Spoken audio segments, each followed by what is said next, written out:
السلام علیکم سامعین کرام، 14 نومبر ہے۔ ہماری خبر کا عنوان ہے محکمہ ریلوے کا بڑا اعلان۔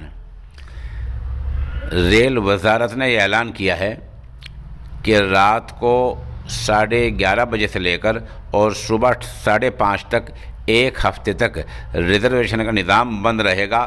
نہ تو ٹکٹ بک کرا جا سکے گا اور نہ ہی ریزرویشن ہو پائے گا۔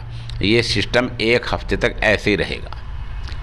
ریلوے محکمے کے مطابق یہ نظام آج جو ہم بات کر رہے ہیں 14 اور 15 نومبر کی درمیانی رات سے 20 اور 21 نومبر کی درمیانی رات تک جاری رہے گا۔ اس درمیان پورا ایک ہفتہ ہوتا ہے۔ رات 11:30 بجے سے لے کر اور صبح 5:30 بجے تک نہ تو ریزرویشن کرایا جا سکے گا اور نہ ہی ٹکٹ کی فوری بکنگ کرائی جا سکے گی۔ ایسا اعلان محکمہ ریلوے نے کیا ہے۔ ریلوے کا کہنا یہ ہے کہ PRS خدمات کو چھوڑ کر باقی تمام سہولیات، تمام خدمات بے روک ٹوک جاری رہیں گی۔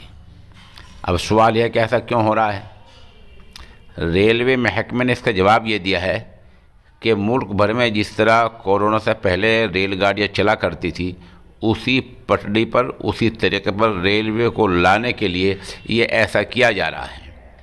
ان میں اضافی زائد کام کرنا ہوتا ہے تو ان 6 گھنٹوں میں ملازم دوسرا کام کریں گے اور ریلوے کو پہلے جیسی سطح پر، کورونا سے پہلے جیسی گائیڈ لائن پر، پہلے جیسے نہج پر لایا جائے گا۔ اس کے لیے یہ ایک ہفتے کے لیے خدمات بند رہیں گی۔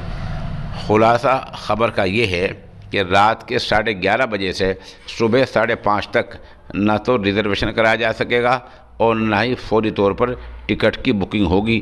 یہ حکم نامہ آج جو ہم بات کر رہے ہیں، آج سے لے کر ایک ہفتے تک جاری رہے گا۔